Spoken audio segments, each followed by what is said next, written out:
Hello বন্ধুরা, আজ রাতে আমি যে অভিজ্ঞতার কথা বলতে যাচ্ছি সেটা কোনো কল্পনা বা শোনা গল্প নয়। এটা আমি, সুকৃতি, নিজের চোখে দেখেছি পশ্চিমবঙ্গের এক ছোট গ্রামে। রাত নামলে আমাদের গ্রামটা একদম থেমে যায়। আলো কম, রাস্তায় কেউ থাকে না, শুধু দূরে কোথাও একটা কুকুর অদ্ভুতভাবে ডাকে। আর বাঁশঝাড়ের ভিতর দিয়ে বাতাস বয়ে গেলে খসখস খসখস শব্দ হয়। সেই শব্দ শুনলেই মনে হয় কেউ যেন পিছনে দাঁড়িয়ে আছে। ঘটনাটা ঘটেছিল 2018-19 সালের দিকে। আমাদের পাশের বাড়িতে থাকত রিয়াদি। বয়স তখন 25-26। খুব সুন্দরী, ফর্সা, লম্বা চুল, সবসময় হাসি মুখে থাকত, গান গাইত। আমরা ছোটবেলা থেকে একসাথে খেলতাম, পুকুরে স্নান করতাম, আমবাগানে লুকোচুরি খেলতাম, তাই ওকে আমি দি বলে ডাকতাম। তখন রিয়াদির সাথে অর্ণব নামে একটা ছেলের প্রেম হয়েছিল। অর্ণব কলকাতায় ভালো চাকরি করত, সুন্দর কথা বলতো, বিয়ের কথা প্রায় পাকা। পুরো গ্রামে খুশির হাওয়া বইছিল। সবাই বলতো রিয়া খুব ভাগ্যবতী। কিন্তু হঠাৎ একদিন সবকিছু পাল্টে গেল।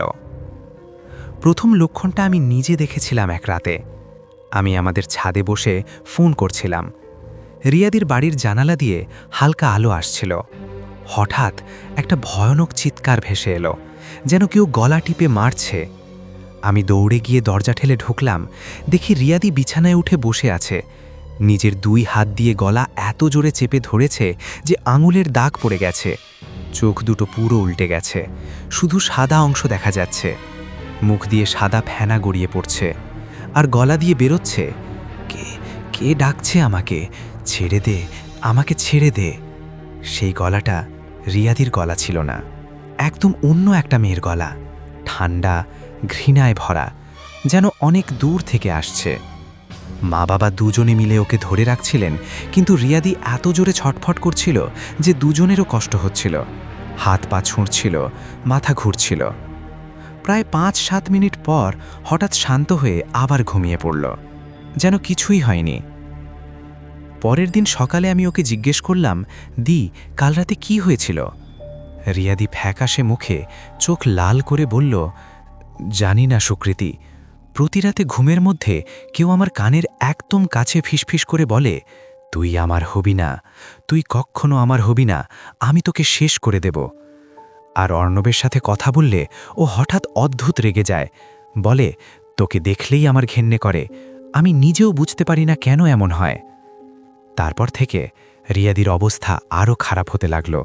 খাবার দেখলে বমি আসত, দিনের বেলায়ও হঠাৎ হার্টবিট বেড়ে যেত, ঘামে ভিজে যেত, রাতে ঘুমোতো না, জানালার সামনে চুপ করে বসে থাকত, যেন কাউকে অপেক্ষা করছে। ওজন 10-12 কেজি কমে গেল, চোখের নিচে গাঢ় কালি পড়ল। কখনো কখনো হঠাৎ হাসতে শুরু করত, কিন্তু সেই হাসি দেখে ভয় লাগত। আমরা ওকে কলকাতায় নিয়ে গেলাম। ইসিজি, থাইরয়েড, এমআরআই, সাইকিয়াট্রিস্ট সব পরীক্ষা করানো হলো। ডাক্তাররা বললেন শারীরিক বা মানসিক কোনো সমস্যা নেই, সব নরমাল। ওষুধ খেয়েও কোনো উন্নতি হলো না। একদিন পিসি এসে রিয়াদিকে দেখেই বললেন, এটা ডাক্তারের অসুখ নয়, এটা কালো জাদু, উচ্চাটন আর মারণ বিচ্ছেদের মন্ত্র। কেউ রিয়ার উপর কাজ করিয়েছে। খোঁজ নিয়ে জানা গেল অর্ণবের পুরনো প্রেমিকা সুপ্রিয়া। সম্পর্ক ভাঙার সময় খুব অপমান করা হয়েছিল। সে রাগে তার এক মাসির মাধ্যমে এক তান্ত্রিকের কাছে গিয়ে রিয়ার ছবি, চুলের গোছা, নাম, গোত্র, এমনকি ব্যবহার করা কাপড় দিয়ে কালো জাদু করিয়েছিল। উদ্দেশ্য ছিল রিয়া পাগল হয়ে যাক বা মরে যাক, যাতে অর্ণব কখনো ওকে না পায়। আমরা সবাই মিলে ঠিক করলাম কালীচরণ ঠাকুরকে ডাকতে হবে। গ্রামের লোকে বলতো উনি যা বলেন তাই হয়। লম্বা সাদা দাড়ি, কপালে কালো তিলক, হাতে সবসময় একটা পুরনো লোহার ছুরি। চোখ দেখলেই মনে হতো উনি অনেক কিছু দেখতে পান। সেই ভয়ঙ্কর রাত এলো। বাড়ির উঠোনে একটা বড় মাটির হাঁড়ি বসানো হলো। তার ভিতরে গুগ্গুল, লোহার পেরেক, কালো সর্ষের তেল, লাল সুতো। রিয়াদিকে একটা কালো কাপড় জড়িয়ে মাটিতে বসানো হলো।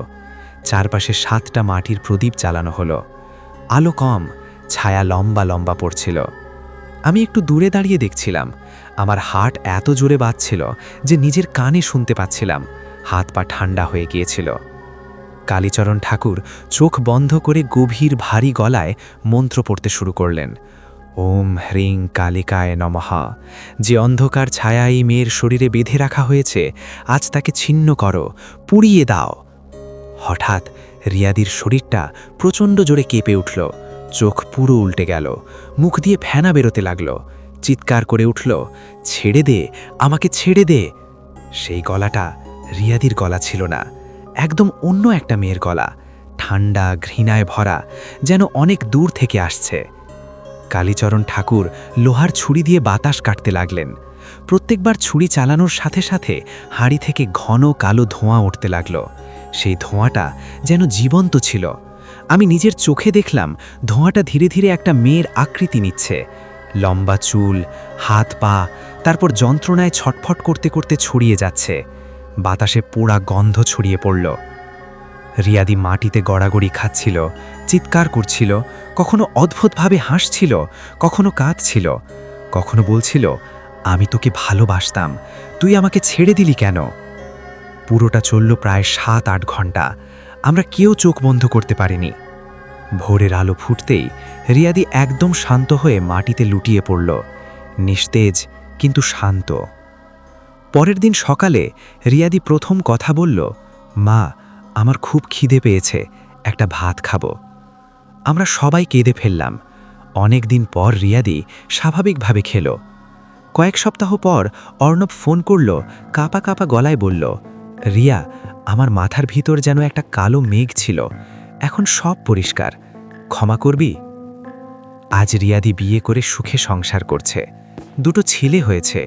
কিন্তু আমি আজও রাতে একা থাকলে সেই কালো ধোঁয়া, সেই ফিসফিসানি, সেই চিৎকার আর সেই ছায়ার আকৃতি মনে পড়ে যায়, গায়ে কাঁটা দেয়। বন্ধুরা, এটা গল্প নয়, আমি সত্যিই নিজের চোখে দেখেছি। তোমাদের এলাকায় বা চেনা কারো সাথে এরকম কিছু ঘটেছে?